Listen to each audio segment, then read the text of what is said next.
Obrigado, professor Marini, pelos comentários. Pediria que o senhor se juntasse aqui à mesa para a gente...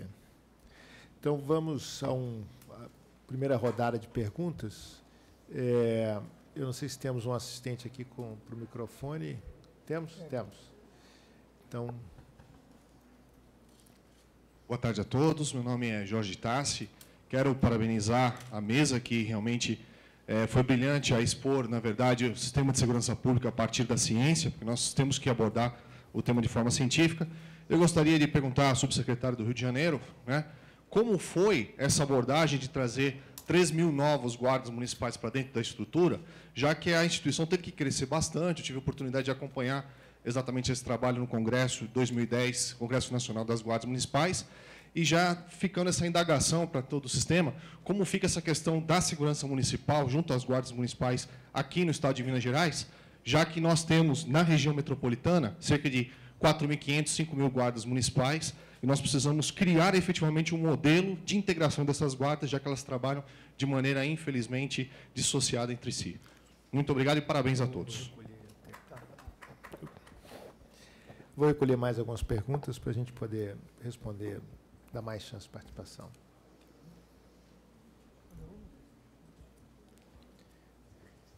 Bom, então, enquanto as pessoas estão tomando coragem, o Bruno vai respondendo essa. O processo no Rio de Janeiro ocorreu da seguinte forma. Já havia, inicialmente, um primeiro concurso, que teve a sua primeira etapa realizada em 2008. E o prefeito, ele disse que ele não queria botar mais... Nós tínhamos 5.000 guardas, mais ou menos, 5.200, e a previsão em lei no Rio de Janeiro é para até 10.000 guardas. Então, já havia uma previsão desses guardas entrarem. O que não quer dizer que tinha estrutura para recebê-los, obviamente. Mas havia essa previsão. Já havia um concurso iniciado com um banco de 1.000 guardas para serem chamados ainda para o curso de formação. A diretriz do prefeito foi que ele não gostaria que entrasse nenhum guarda para se comportar ou para atuar como a guarda vinha atuando. Ou seja, precisava desenvolver um novo modelo, porque o modelo que estava no Rio de Janeiro não era eficaz, não era efetivo. Então, a guarda ela ficava entre cuidar do patrimônio e ter conflito com os ambulantes. Foi bastante forte a imagem, exportamos bastante essa imagem dos conflitos no centro do Rio, dos guardas em conflito com ambulantes. Em termos de estrutura propriamente dito, a gente tinha um projeto com verba do Pranace de revitalização de algumas inspetorias. Na verdade, a construção de 5 inspetorias, que iam ser novas inspetorias para as antigas que estavam degradadas. E acabamos usando 3 dessas inspetorias justamente para as novas unidades. Então, parte da estrutura e da verba veio desse acordo, desse contrato, desse projeto de construção de inspetoria do Pranace. E o resto foi feito internamente, quer dizer, não foi ainda criada uma estrutura administrativa para esse pessoal, então eles estão administrativamente todos ligados à diretoria de operações. Os inspetores foram tirados de outras unidades, de outras funções, para comandar as unidades de ordem pública, e fomos sangrando a própria instituição. Então, inclusive, eles estão em período probatório, porque a Guarda do Rio acabou de passar de seletista para estatutária, então não é permitido fazer progressão nesse momento. Então, a gente também não pode alçar ninguém a cargo de subinspetor, a cargo de inspetor. Então, está tudo bastante engessado, foi sangrando na própria carne e usando os recursos que tinha, só com esse recurso da inspetoria de fora. São 8.000 hoje? Hoje nós temos 8.000. E um concurso para o ano que vem para chegar até os 10.000 da lei. A maior do Brasil, ultrapassou São Paulo, exatamente. Rodrigo. Aperta 2 vezes. Foi? Agora foi. Bom, minha pergunta vai para o professor Leandro e para o Bruno também, de uma certa maneira. Essa pergunta chegou para a gente por meio do nosso projeto Observador Político, que é uma plataforma que a Fundação Fernando Henrique tem para acompanhar assuntos relativos à democracia. E a pergunta que um dos nossos internautas fez é como esse programa, nos moldes do programa montado no Rio, seria possível, se seria possível, em cidades com orçamentos menores. Porque a estrutura narrada é uma estrutura bastante complexa, bastante moderna, mas que com certeza demandou um volume alto de recursos. Qual que seria a viabilidade de implementar um programa como esse numa realidade orçamentária não tão boa quanto a do município do Rio de Janeiro.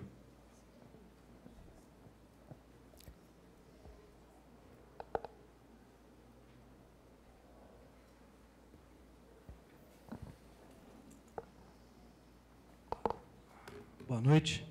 Meu nome é Davis, eu faço gestão de segurança pública na UniBH. Minha pergunta para o professor...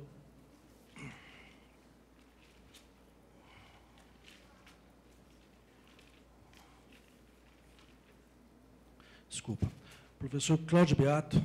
Professor, eu faço estou desenvolvendo um projeto sobre a escola aberta. Eu gostaria de saber o que o senhor acha da escola aberta, se ela tem realmente a função social que nós pensamos que tenha. Por gentileza, eu gostaria muito de saber da opinião do senhor.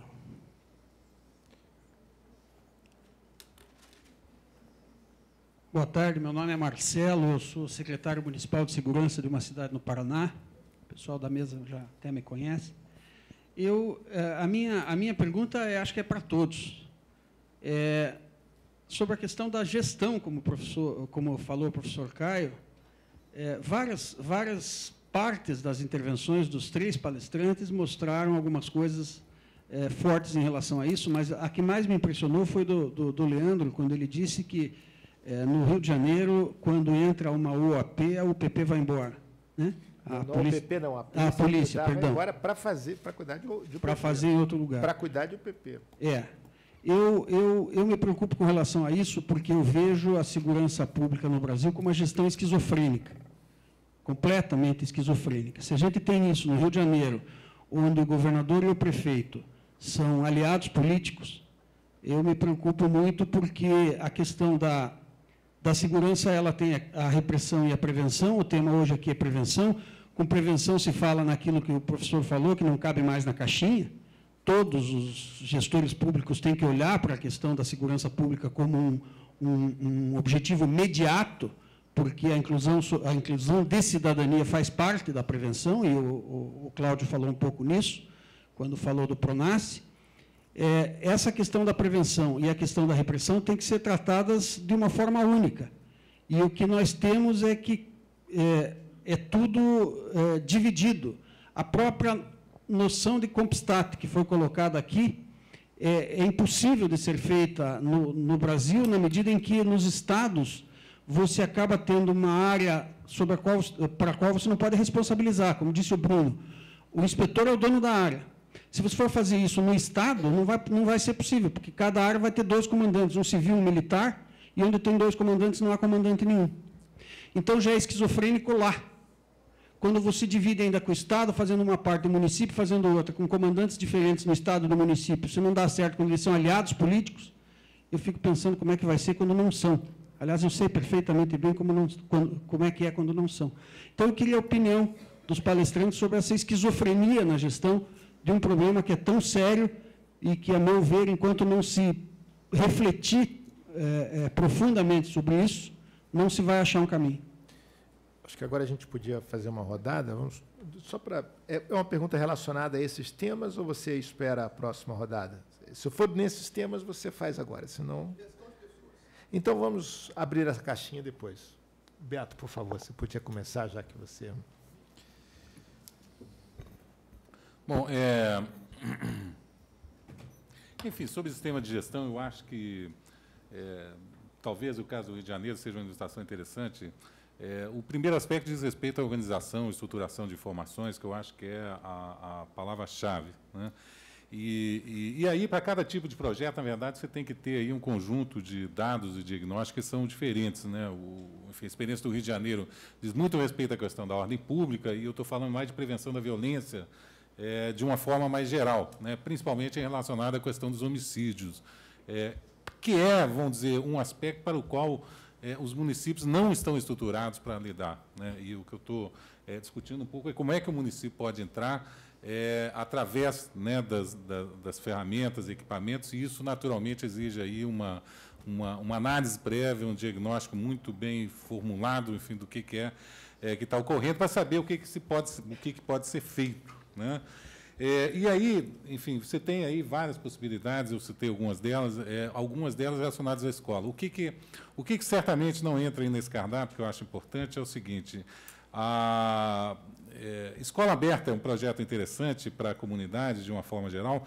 Agora, novamente, aonde é que você usa, por exemplo, esse tipo de estratégia de equipamento é que é importante, né? E como e que tipo de projeto você vai desenvolver através das escolas, que é a questão. Porque eu não gostaria que essa coisa fosse confundida um pouco como, eu acho que foi um dos erros do Pronaf, foi confundir qualquer estratégia social mais genérica com programas de prevenção específicos que envolvam, por exemplo, jovens em situação de risco, ou seja, não estou tão preocupado com os jovens de uma forma geral, mas mais os jovens envolvidos por diversas razões, já apresentando problemas em escolas, com problemas de famílias desestruturadas, e que tipo de programas e projetos você pode desenvolver em relação a isso, né? Naturalmente, isso tem um componente nessa questão aí da repressão e prevenção, aí fica um pouco diluído, porque, de certa forma, você está o tempo inteiro balanceando esses dois aspectos simultaneamente, né? Muitos dos jovens que vão ser clientes desses projetos, programas, eles, na verdade, já foram objeto de alguma identificação e até mesmo de algum tipo de medida socioeducativa ou de, eventualmente, se for mais velho, já passou pelo sistema prisional ou foi identificado pela polícia de alguma maneira. Ou seja, né, na verdade, nós temos uma combinação aí que é muito dependente, eu acho, que do diagnóstico, da qualificação, que vai envolver, inclusive, o tipo de qualificação de pessoal que você vai dar para cada tipo de estratégia. Agora, nesses casos, eu acho que o problema, né, que o Bruno chamou a atenção no Rio de Janeiro é que o nosso grande problema, ou seja, como é que você transforma essas situações, são muito locais e piloto, para depois você, vamos dizer, construir uma política pública em relação a isso. Eu acho que esse que é o grande desafio, ou seja, como é que nós temos situações, né, que funcionam muito bem, às vezes, localmente, e depois você tem que transformar aquilo numa grande estratégia para diversas áreas, para diferentes tipos de problemas. Né? De antemão, eu diria que não há essa fórmula prévia, né? Isso depende muito da capacidade de diagnosticar o problema. Eu vou responder a pergunta que o Rodrigo trouxe sobre a questão dos recursos. Eu acho que dá para fazer com qualquer nível de recurso.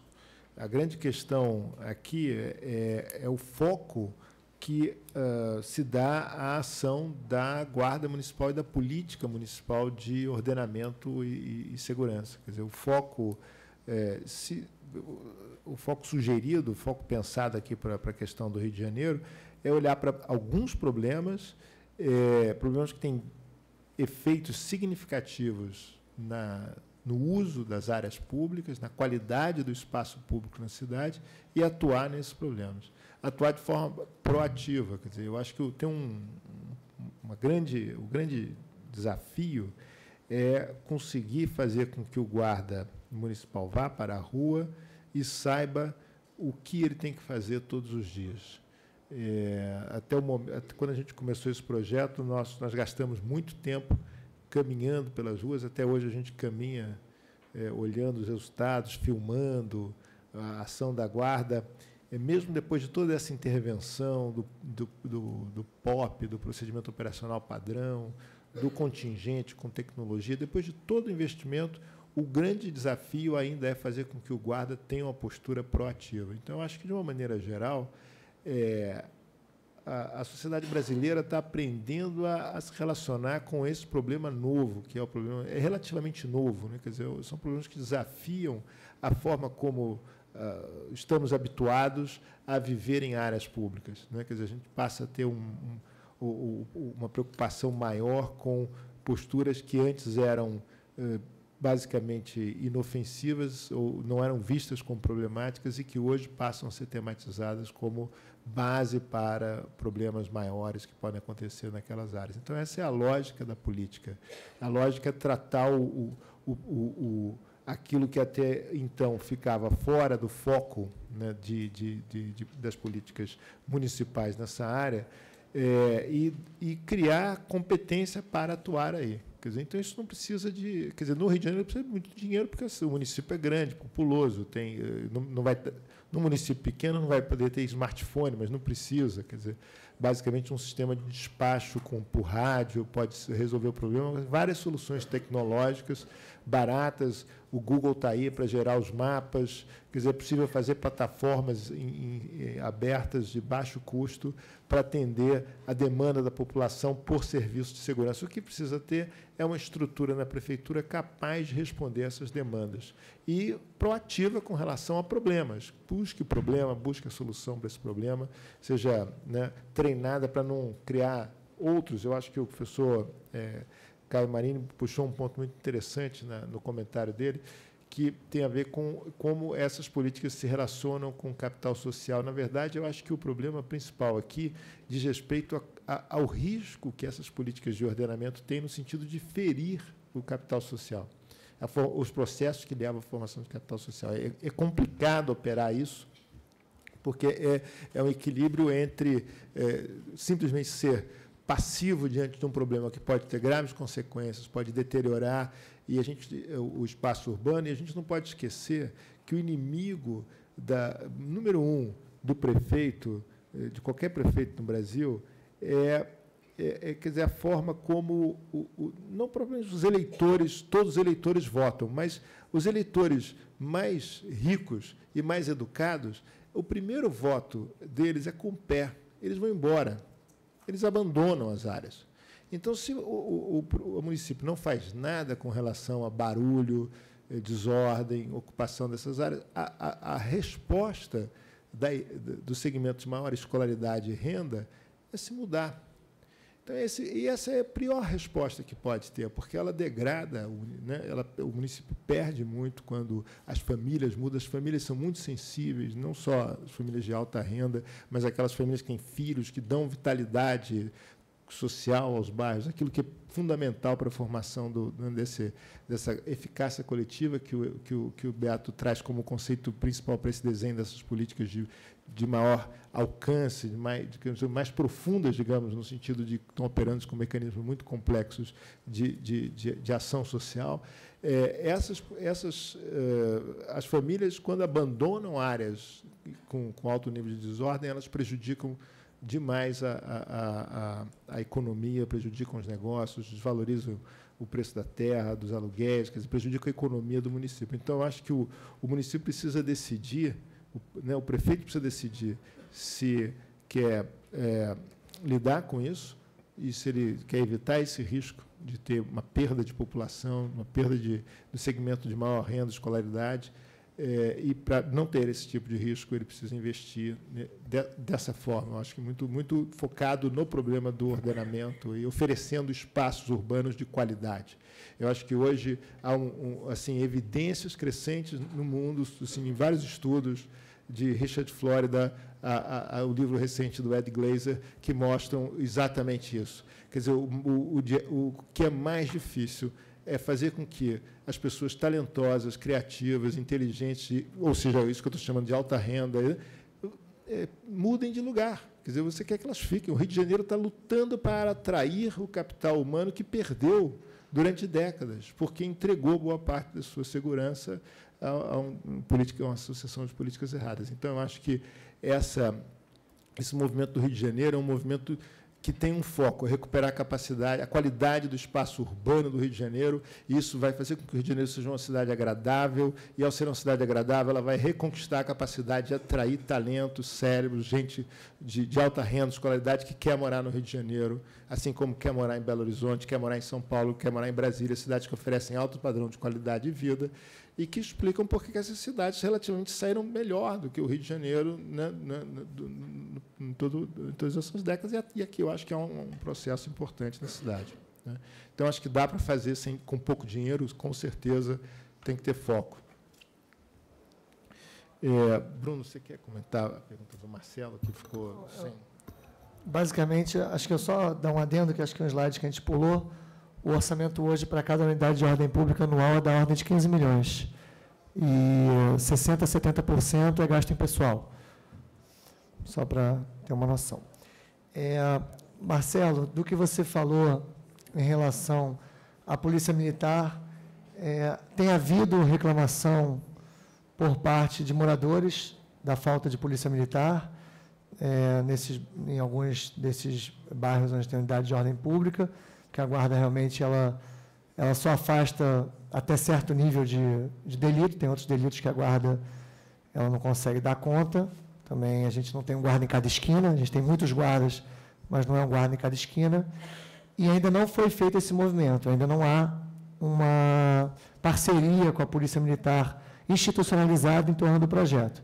Então, eventualmente, antes de nós entrarmos nas áreas, nós fazemos reuniões com os comandantes de batalhão que abarcam as áreas, mas não muito mais que isso. Em operações, eles são chamados para dar apoio, para participar juntos, mas não mais que isso. A guarda, tipicamente, ela foi criada, desde o início, ela é dirigida pela Polícia Militar no Rio de Janeiro. Ainda hoje, o inspetor-geral é um policial militar, o diretor de operações é um policial militar, o chefe de gabinete, todos eles são 5 policiais militares. Cada vez que troca, vem uma nova equipe de policiais militares. E, recentemente, eles estavam falando da importância de apresentar os comandantes de batalhão, em que tem em suas áreas unidade de ordem pública, como funciona esse novo instrumento, para também a polícia poder se usar desse instrumento para fazer o seu planejamento. Então, uma coisa que deve acontecer, acho que ainda nesse ano, essa articulação. Não é por falta de integração entre prefeito e governador, é por falta de foco e por falta desse problema não ser ainda o maior problema. Mas que fato começa a cair a criminalidade e os polícias militares, aos poucos, vão saindo da área. Caio, você queria acrescentar alguma coisa sobre a pergunta sobre gestão? Ou, enfim, sobre... Talvez muito brevemente, né? Eu acho que, complementando um pouco o que a gente já tinha mencionado e o que foi aqui muito bem posto pelos colegas aqui da mesa, eu acho que a gente talvez tem 2 aspectos, tem um de sinal positivo e de sinal negativo, né? Talvez o sinal positivo, talvez seja interessante a gente aproveitar essa boa onda, né, da gestão, né? A gestão vem ganhando relevância nas agendas, de uma maneira geral, né? Na agenda pública, né, quer dizer, a administração pública descobriu gestão pública, pode parecer paradoxal, mas é real, é do momento, né? Agenda empresarial, os empresários descobriram gestão pública, né? Gestão pública ajuda o desenvolvimento de ambientes competitivos, né? Agenda acadêmica, nunca se produziu tanto, mas agenda política, o político descobriu gestão, né? É com gestão, né, escrito errado, com M, né, que a política de segurança, de saúde, de educação alcança os seus resultados, né? A má notícia é que essa descoberta, que é altamente saudável, né, e que tem gerado um conjunto bastante importante de iniciativas exitosas, vem acontecendo num contexto fragmentário, né? E aí talvez a palavra de ordem seja isso que aqui a gente mencionou, que tem a ver com a questão colocada, né? Talvez a palavra de ordem seja integração, né? Integração nos diversos sentidos. Nós estamos falando dessa política, né? Então, olhando horizontalmente, né, até a dimensão para baixo, né, como é que ela chega no guarda, como é que ela chega na população, como é que ela é percebida, né? Porque isso é outra coisa importante. Tem um conceito que eu gosto muito de valor público, né, um conceito super simples, vulgar, né? É desempenho que satisfaz, né? E nesse campo, em particular da segurança, isso é fundamental. Porque, às vezes, eu tenho desempenho, melhoram os indicadores, mas não há percepção por parte da população, né, dessas melhorias. Então, eu preciso trabalhar as 2 dimensões, né? Então, como é que chega lá embaixo e como é que ela vem de cima, como é que essa política, né, está insertada, como é que ela está integrada à política de cidade, por exemplo, né? Isso não pode ser uma coisa, e às vezes né, autóctona, né? E depois aqui, né, que é o que eu tinha mencionado antes, como é que essa coisa, né, se liga com as demais, né, políticas e as demais instâncias que são também relevantes para que ela possa ser bem implementada, né? Muito obrigado, Caio. Vamos mais uma rodada de perguntas?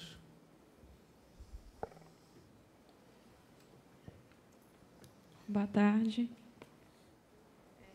Meu nome é Eduarda, eu sou estudante aqui da Escola de Governo. E, primeiramente, eu queria parabenizar pela roda de discussão, acho que foi muito rica. E acho que eu também concordo muito com essa questão da relação entre a desordem e a questão da segurança pública. Só que eu fiquei me questionando no aspecto, acho que, não sei, talvez a pergunta seria para o Bruno, que acho que essa que é a dificuldade da construção da política pública. porque acredito que, majoritariamente, e comprovando de acordo com os dados que vocês mostraram, a política pública ela é de êxito. Só que, como toda política pública, ela tem outro lado que é atingido. Igual eu fiquei pensando na situação, por exemplo, desses camelôs, dos moradores de rua, como seria a relação dessa política com essas pessoas.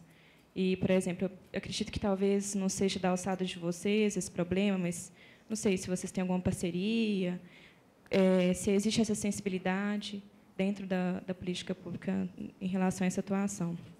E a outra questão que eu fiquei pensando também é acerca do que vocês falaram do que seria discutido. Por exemplo, que vocês deram o exemplo da cor da roupa do pipoqueiro. A que nível tem essa discussão ali dentro para vocês decidirem qual é a atuação que vocês têm que ter? Isso está certo, isso não está?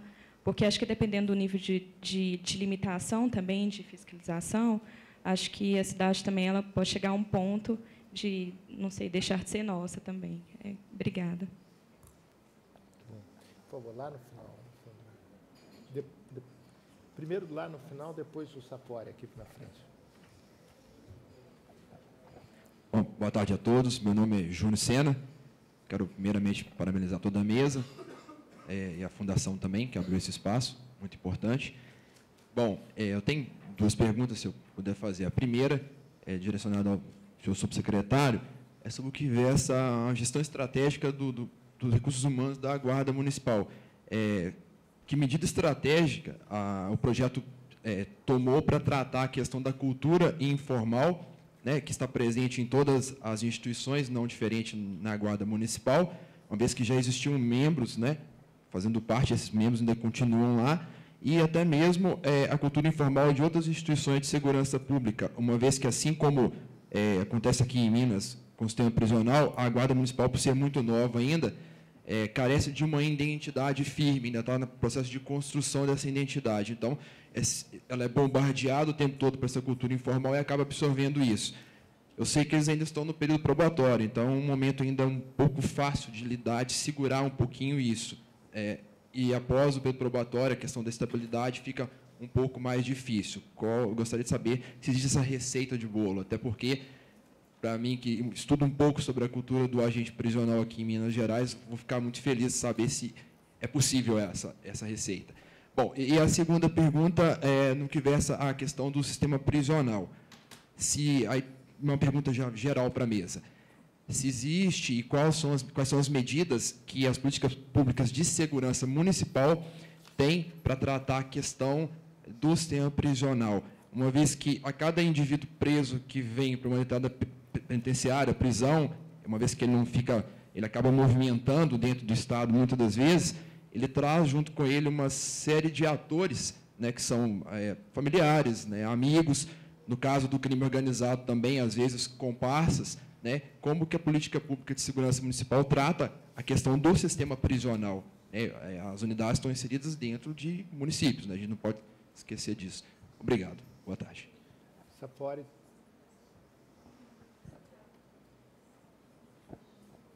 Rápidas questões. Cláudio, é possível viabilizar uma política como você propõe sem uma Secretaria Municipal de Segurança? E aí, Caio, por mais que você defenda a intersetorialidade, tem que criar uma caixinha. E eu queria que a Cláudio falasse um pouco sobre isso, né? E talvez você possa também dar um pitaco. Eu não consigo pensar em intersetorialidade sem alguma coordenação, um secretário, né, coordenando. E eu queria ver o que o Cláudio pensa sobre isso, considerando a própria realidade de Belo Horizonte, onde nós não temos Secretaria de Segurança, nós temos uma Secretaria de Segurança Patrimonial, Leandro, é uma brincadeira de mau gosto.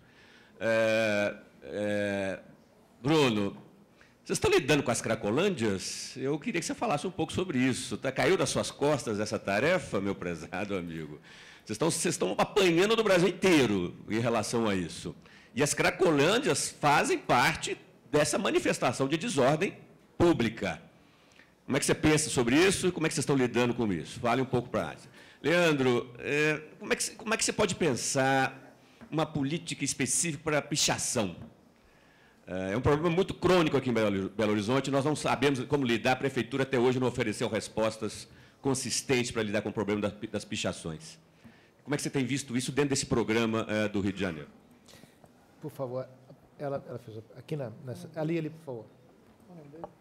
Sapone. Boa tarde, eu queria perguntar para o Bruno duas coisas, 2 pontos.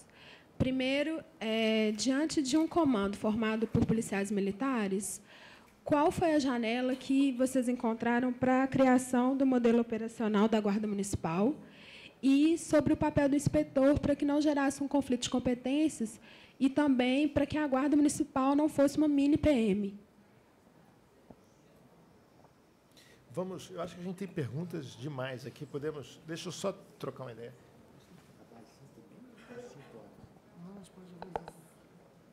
Não pode atrasar um pouquinho? Então, nós vamos ter que fazer continuar com as perguntas, mas eu acho que mais 2 perguntas e a gente... Bem, meu nome é Tomás, eu sou guarda municipal de Belo Horizonte e queria saber a questão da abordagem de padronização que é usado no Rio de Janeiro, porque aqui em Belo Horizonte, tem Contagem, que é o município ao lado, existe grande diferença em atuação das guardas e conforme também uniforme e formas de atuação. Eu queria ver como que é abordado isso lá no Rio de Janeiro. Como essa foi muito objetivo, ganhamos mais uma. Boa tarde a todos aí da mesa, os presentes aqui. Meu nome é Gleison, sou guarda municipal e sou aluno também de segurança pública. Eu gostaria também para os 3 aí, para o Cláudio, para o Bruno e para o Leandro, até completando um pouco ali que eu queria a pergunta dela ali também, como que hoje nós estamos vivendo em uma fase da segurança pública de mudanças e querendo, nessas mudanças, igual foi exposto aí, a Polícia Militar, ela 30% o nível de confiança. Como que se vai lidar com isso aí, as guardas municipais, se a maioria delas são comandadas por policiais militares? É só uma resposta da situação, porque se a gente quer uma mudança, se quer essa mudança, então nós temos que começar pelas guardas municipais. Eu queria só a opinião de vocês aí sobre isso. Obrigado a todos. A última pergunta, por favor. Boa tarde, meu nome é José Miguel. Minha pergunta é um pouco longa, se vocês quiserem responder essas em primeiro. Não, a gente vai ter que encerrar, Zé Miguel, então faça uma pergunta sintética. Porque é o seguinte, a Constituição, a gente percebe que ela outorga competência aos municípios e a prerrogativa deles instituírem as guardas municipais. Então, a gente percebe que cada município, no Rio de Janeiro, em São Paulo e aqui em BH, cada um instituiu a guarda municipal e a gente vê as divergências das atuações das guardas. Tanto é que algumas andam armadas, outras não. E a gente percebe que o município ele é responsável pela saúde, pela segurança, educação, enfim. Então, nessa vertente, no artigo 144 da Constituição, no parágrafo 8º, fala que os municípios eles poderão instituir as guardas municipais para poder proteger os bens. E pegando essa plurissignificatividade da palavra bem, a gente pode ver que bem pode ser saúde, segurança, de acordo com a Constituição Federal. Bem, a segurança é um bem. Então, o município é responsável pelo bem. Nessa vertente, a Guarda Municipal ela é responsável pela segurança pública, ou não? Analisando a plurissignificatividade da palavra bem. Podemos analisar nessa vertente que ela é parte da segurança pública, tendo em vista que segurança é um bem jurídico da população, a vida é um bem jurídico. Então, a segurança da vida, a gente pode analisar nessa vertente. Muito obrigado. Então, eu vou pedir a banca agora para a mesa, para proceder aqui os comentários finais. Queria pedir para o Cláudio iniciar. Bom, eu acho que eu vou começar pela última pergunta, porque ela é interessante e eu acho que deve ser objeto de reflexão mais detida por parte de quem trabalha com o tema de segurança pública, que é essa definição constitucional, o que cabe, né, enfim, a cada ente, que tem, na verdade, um grande problema que as pessoas nunca discutiram. Ela nunca foi definida infraconstitucionalmente qual é o papel que cabe a cada ente desses. Logo, isso é fonte, é origem, vamos dizer, de vários conflitos de natureza jurisdicional que a gente tem, não só em relação às guardas municipais, em relação à polícia militar, à polícia civil, né? Por exemplo, lá fala, cabe às polícias militares policiamento extensivo. O que é isso? Cabe às polícias civis a investigar. O que é isso? Aonde começa a ostensividade, aonde termina a investigar? É possível você fazer um sem fazer o outro?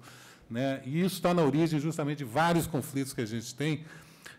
Eu tenho a impressão, a minha solução seria simplesmente tirar esse capítulo da Constituição. Acho que ficaria bem mais interessante, menos confuso, e não estaria na origem, eu acho, dos diversos conflitos que a gente assiste hoje, que, na verdade, não são conflitos de usurpação jurisdicional, é de indefinição legislativa mesmo. A gente não tem uma ênfase, inclusive para definir o papel da Guarda Municipal, que nos falou, definir bem como. Né? Será que segurança pública também é um bem do cidadão? Ela não pode atuar diretamente dentro dessa intervenção? Então, eu acho que isso é uma das coisas que a gente precisa começar a discutir, porque isso está na origem, eu acho, de uma série de disfunções, distorções que tem, não só em relação à Guarda Municipal, mas eu acho que em relação a todas as organizações do sistema de justiça. Ou, então, em algum momento, provocar o Supremo Tribunal para que defina o que é que cabe a cada um. Né? Não sei. Duvido que eles consigam chegar, talvez, a uma solução satisfatória em relação a isso, porque isso, na verdade, foi uma criação nossa, de dizer que você tem uma polícia que aqui começa uma polícia, aqui acaba a outra, aqui começa a jurisdição, aqui acaba a outra. Né? Bom, em relação à pergunta do Sapori, né, certamente eu acho que uma secretaria municipal ela tem que ter uma outra cara de acordo com isso que eu estou falando. Ela tem que ser uma secretaria de prevenção. Né? A Guarda Municipal é uma das ferramentas que você tem para atuar. Né? Se você pegar, novamente, eu reforço aqui, a Prefeitura ela tem ferramentas de prevenção talvez mais poderosas do que o Estado. Né? Ela tem um sem número, por exemplo, pegar a Prefeitura de Belo Horizonte, você tem programas como o BH Cidadania, que atua numa série de esferas que são de natureza preventiva, e pode ser usada desde que estejam alocadas ou estejam sob a coordenação de uma secretaria que atua no âmbito da prevenção, onde a Guarda Municipal vai ser um dos componentes a mais para atuar. A mesma coisa acontece na área de saúde, por exemplo, né, eu mencionei aqui alguns programas de prevenção escolar, por exemplo, que vão desde treinamento e qualificação de professores até você ter, por exemplo, monitores que estão atuando junto a jovens em situação de risco, junto aos seus familiares, etc. Isso é um programa da Secretaria de Educação, mas é também um programa da Secretaria de Prevenção. Né? Eu acho que a questão aí está em justamente você montar embora seja, né, um programa, ela tem que estar, a meu ver, justamente numa Secretaria de Prevenção, embora seja um programa eminentemente escolar, como você também tem na área de saúde, em relação aos problemas de crack. Né? Eu, pessoalmente, acho que crack já devia estar lá na saúde, não devia estar na área de segurança nem de prevenção. Deveria estar sendo cuidado pelos médicos, pelos postos de saúde. Né? Eu acho que o que cabe, né, à prevenção municipal pelo menos o diagnóstico disso. Né? Certamente a gente vai discordar nisso, mas eu tenho a impressão que o problema do crack ele é mais superestimado por ausência de informações do tamanho do problema. Né? Se você for pegar... Tanto é que nós sabemos, contamos com os dedos das mãos, quantos são as cracolândias. Né? E provavelmente vão contar com os dedos das mãos quantos são as pessoas que estão em cada uma dessas cracolândias. Quer dizer, mas isso é um problema para o qual eu acho que não é um problema de polícia, eu acho que é um problema de saúde que você tem que tratar no âmbito da saúde, tanto é que eu acho que um programa dessa natureza ele tem que ir para a Secretaria Municipal mais do que para uma Secretaria de Prevenção e de Segurança. Finalmente, a outra pergunta sobre o sistema prisional, eu não saberia responder, mas é uma coisa que inquieta muito, né? Porque se você pegar principalmente as cidades da área metropolitana, ou basicamente Neves, que concentra um grande número de presídios, né, ele acarreta também uma série de outros problemas sociais correlatos ao fato de você instalar uma unidade prisional ali nesses locais. Isso tem a ver com as características do que é a prisão, né, na nossa sociedade. Porque a prisão na nossa sociedade era uma coisa muito curiosa, que ela pune não somente a pessoa que cometeu o crime, mas toda a família dela. Toda a família dela, de certa forma, vai presa junto com ela ou fica ali gravitando em torno daquelas unidades em volta, gerando um problema que, certamente, eu acho que as prefeituras vão ter que começar a se preocupar, né? Já que elas não podem legislar, enfim, de não estar abarrotando constantemente as prisões, como acontece, muitas vezes até por crimes menores, que, pelo menos, possam ter alguma estratégia, talvez até com apoio no nível estadual e federal, de como lidar com essas famílias, desde programas de qualificação, assistência social, assistência psicológica para filhos, né, de pessoas presas, para os familiares presos. Eu acho que é um pouco por aí que iria a atuação, no sentido de reduzir os danos que aquele sistema acarreta e que leva, muitas vezes, muitos desses municípios a não quererem ter prisões ali, embora tenha ali uma certa renda associada a isso. Bruno, por favor. Tentar responder aqui algumas perguntas juntas. A do amigo ali, que não sei se ele falou o nome, junto com a do Júlio César sobre cultura e a dos guardas também sobre a questão da PM e da confiança. Vamos lá. Infelizmente, não houve um estudo sobre cultura, dentro de cultura da corporação. Na verdade, a prefeitura é fraca nisso, assim, nesse sentido de RH. Agora que está começando esse movimento de gestão de gente, de gestão de recursos humanos, temos muito mais uma coisa ligada a departamento pessoal, pagamento e hierarquias, e etc., do que realmente uma gestão da cultura interna dos órgãos. A Guarda, por ser uma empresa pública anteriormente, menos ainda. Quer dizer, agora que a gente está começando a mexer nessa questão. Então, a percepção dos guardas, quando começou o programa, foi que eles estavam de fora de um programa que estava começando. Então, foi um pouco uma agressão à cultura. Mas, falando assim, de uma forma talvez carioca de ser, e aí responde também a questão da polícia, não causou grandes problemas, entendeu? Foi uma coisa assim, ficou mais conversa de corredor, ficou mais, mas que isso vai acontecer, mas o que está acontecendo, então como é que vai ficar? Porque o dia a dia também ele toma conta, o dia a dia é muito... O cara trabalha 12 horas, depois volta, muitos deles têm um outro trabalho. Então, eles ainda vinham de uma cultura de empresa pública, onde era um contrato seletista. Então, não foi uma coisa que pesou. E como a gente já deu a virada, eles já estão se orgulhando muito. E a Guarda tem tido vários momentos muito positivos junto à população. A Guarda que está guardando a bandeira olímpica, a Guarda prendeu alguns assaltantes nos últimos tempos importantes ali de vizinhança. A Guarda ela foi a primeira a identificar algumas destroços de prédios antigos que estavam caindo. Então, a moral da Guarda, o filme da Guarda está bom. E aí o projeto acaba jogando positivamente para tudo. Então, isso não temos tido esse problema. E aí, juntando com a questão da polícia, a pergunta que foi feita da questão da polícia se importar com essa questão da Guarda estar entrando numa seara que seria mais de polícia, e o fato da Guarda também ser gerida por policiais. Então, primeiro, a Guarda, de alguma forma, é vista de uma forma querida pela... Quer dizer, eu sinto isso, não sei se o Leandro sente isso. Não é mal vista pela polícia, ou não é vista como uma concorrente pela polícia. Em geral, funciona bem. E os comandos da PM que tiveram na Guarda, eles gostavam de trabalhar lá e de poder se dedicar a um órgão que contribui para a política de segurança pública. Então, não houve essa rixa, ela não acontece. Parece que em São Paulo ela é um pouco mais presente. Então, no Rio não há essa rixa. E a frases do comandante atual, quando assumiu, é que ele espera poder, ao sair, deixar a Guarda para um guarda. Então, ele tem essa noção também de que a Guarda não tem quadros hoje para assumir o seu próprio comando.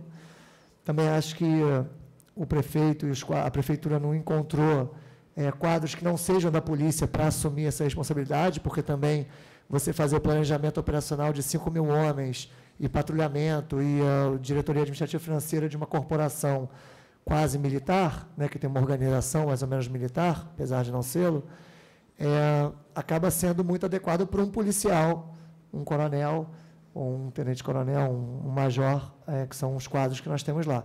Então, ainda não temos esses quadros, pelo menos não foram identificados esses quadros nesse sentido. Agora, respondendo um pouco a questão... não, só para responder rapidamente o uniforme. Eu não entendi direito sua pergunta, o uniforme da Guarda no Rio é todo um só.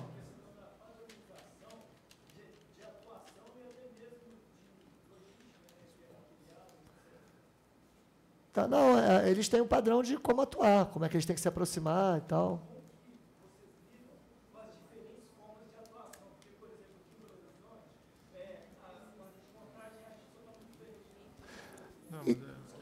Mas a gente não está trabalhando no Estado, nós somos a cidade do Rio de Janeiro. Então, na cidade só tem uma atuação.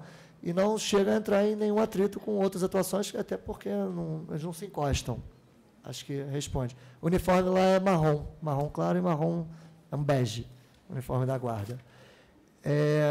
Não, porque ele já foi azul, eles querem que volte a ser azul, a gente mantém bege, o prefeito gosta.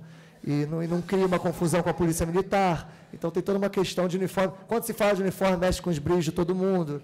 Então, parece que é simples, não é simples. A questão de camelô e população de rua, que a Eduarda levantou. Então, olha só, eu vou separar. Tá? O Rio de Janeiro tem uma política para ambulantes. Nos últimos 3 anos, foram credenciados 26 mil ambulantes na cidade.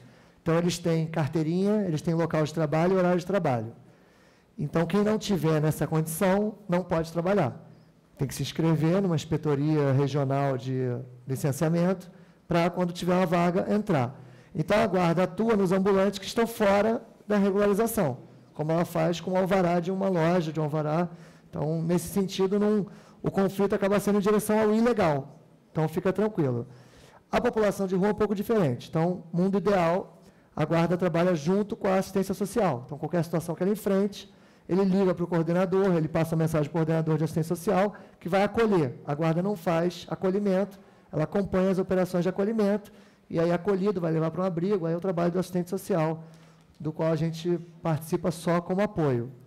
Mundo real nem sempre é assim. Então, dentro das unidades de ordem pública, não são permitidas condutas antissociais. E aí vale um pouco para a resposta do CRAC também. Nós não temos dentro das unidades nenhuma cracolândia. Então, quanto ao programa aqui apresentado, eu não tenho uma resposta para você. Mas não vai tão diferente disso. As cracolândias no Rio não são também como as de São Paulo. Então, onde tem pontos de população em situação de rua, não é permitido ali que eles façam daquilo uma morada. Simplesmente não pode. Eles têm que circular, eles têm que andar. Então, enquanto a assistência social aí é um problema, quer dizer, uma questão interna à prefeitura. Enquanto a assistência social não vai, ou até que chegue, ou até que a ação conjunta ocorra, eles não podem fazer dali a casa deles dentro da unidade de ordem pública. Você não pode pegar uma Visconde de Pirajá em Ipanema e ficar em frente às lojas, dezenas de pessoas usando aquilo como dormitório. Então, aí vai a questão do second best.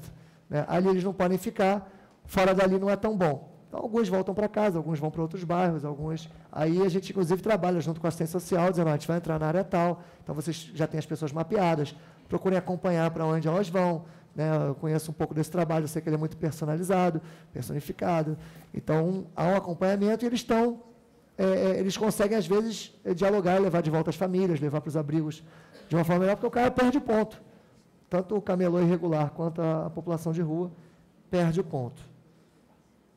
Acho que eu falei tudo que me perguntaram. Só ficou faltando a resposta ao Sapori sobre pichação. Pichação não é um problema particularmente importante no Rio. Eu também não atualizei o meu repertório de programas para lidar com pichação. Mas, enfim, aí eu acho que tem que recorrer lá ao Centro de Policiamento Orientado a Problema para ver alguma template lá de solução, porque eu acho que para o Rio estacionamento, camelô, essas condutas antissociais, isso pressiona muito mais a cidade do que problema de pichação. Bom, eu vou perguntar ao nosso revisor, o professor Caio Marini, se tem algum comentário para encerrar aqui a coisa, senão eu vou pedir, então, à professora Marilena Chaves, que faça o nosso encerramento, por favor.